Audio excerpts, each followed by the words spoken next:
Si vous pensez qu'acheter votre première maison est une mission impossible au Canada, n'en parlons même pas d'investir dans l'immobilier, alors restez avec moi parce que je vais vous montrer comment vous pouvez avoir les deux.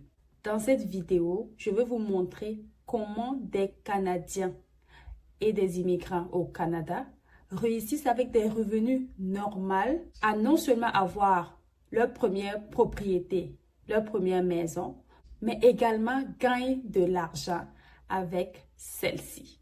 Et non, je ne parle pas des flips risqués ou des condos de millions. Je comprends ce que vous ressentez. Vous travaillez fort, vous travaillez dur, mais le coût de la vie ne fait qu'augmenter. Et c'est de plus en plus difficile d'avoir accès à une maison, à une propriété en immobilier ici au Canada. Et chaque année, posséder une maison semble de plus en plus lointain. Et investir en immobilier semble carrément irréaliste. Et je vous disais qu'il existe une méthode pour avoir accès aux deux. Le 2 en 1. Et ça s'appelle, roulement de tambour, le house hacking. Et c'est exactement ce qui a permis à des gens comme vous et moi de devenir propriétaires et investisseurs en même temps. Alors, qu'est-ce que c'est que le house hacking? Vous posez bien la question, n'est-ce pas? C'est simple. Vous achetez une propriété comme un duplex, un triplex, une maison unifamiliale avec un legal basement, avec un sous-sol que vous pouvez louer. Vous habitez dans une partie et vous louez l'autre partie. Le loyer que vous percevrez vous aide à rembourser votre hypothèque et à réduire vos frais mensuels. Et de ce fait, transforme votre première maison, votre première acquisition immobilière en un investissement. OK? Parce que lorsque la maison vous rapporte de l'argent, elle est considérée en ce moment comme un investissement. Prenons un exemple très simple. Vous achetez un duplex à 500 000 $. Vous habitez une partie et vous louez l'autre partie.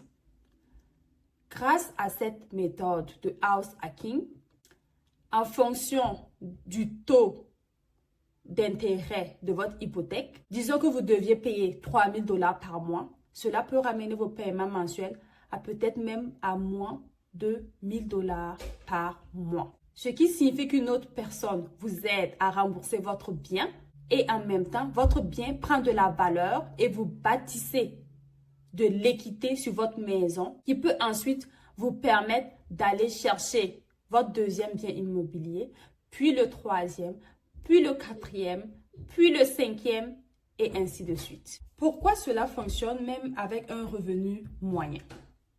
Vous vous dites peut-être, mais attendez, est-ce que moi je peux faire cela? Et la réponse c'est oui. Et pourquoi? Les prêteurs tiennent compte de vos loyers dans leurs calculs. OK?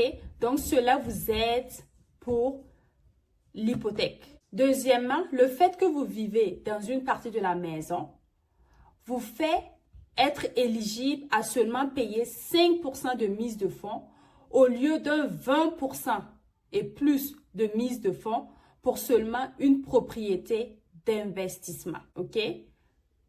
Vous comprenez comment c'est puissant? Vous n'achetez pas pour le style de vie. Vous achetez pour votre future liberté. C'est comme ça que beaucoup d'investisseurs débutent avec cette technique. Laissez-moi vous raconter l'histoire de I. I a utilisé cette technique et il a acheté sa première maison. Il a loué les différentes pièces. Et ça, c'est une autre technique. Les différentes pièces. Au lieu de louer en ce moment différentes parties de la maison, il partageait la maison avec des locataires. Donc, il a une chambre et les autres locataires louent la maison comme des étudiants. Une autre, différentes chambres qui se partagent à la maison. Et en ce moment, pratiquement les locataires paient son hypothèque et même il gagne de l'argent là-dedans parce qu'en ce moment, lui, il utilise juste une chambre dans la maison. Et c'est un processus. Tu commences comme ça parce que tu sais où tu veux aller. OK? Et là, après cela, il est parti et il a cherché une autre propriété immobilière. Et il fait la même chose. Donc là, il a 2 propriétés immobilières et l'autre propriété, lorsqu'il bouge pour aller dans la seconde, en ce moment, la chambre qu'il utilisait, il la loue maintenant. Il va dans l'autre propriété et lui, sa stratégie, c'est vraiment de louer aux étudiants. Et ça marche bien, parce que ça te permet d'acquérir ta deuxième propriété, avoir la possibilité de payer une mise de fonds réduite et ainsi de suite. Et ces informations, c'est des informations que vous n'avez pas. C'est des informations qui ne sont pas partagées. Alors, profitez. Et si tu n'es pas encore abonné à la chaîne, n'oublie pas de t'abonner pour ne pas manquer les pépites de la chaîne. Également, vous aurez un commentaire, un guide offert sur la formule de la prospérité ici au Canada. OK? Ça va te permettre d'avoir la clarté dans tes finances. OK, la clarté, parce que on est confus dans nos finances. L'argent rentre, on ne sait pas là où va l'argent. OK, on a besoin de savoir où va notre argent et investir pour créer de la richesse. Et ce guide-là va t'aider. Alors, va télécharger ton guide offert en commentaire. Si la vidéo t'a fait du bien, n'oublie pas de liker, de la partager et puis de t'abonner. Et puis, on se retrouve dans une prochaine vidéo pour te partager encore plus de valeur. À très bientôt. Allez, bye bye.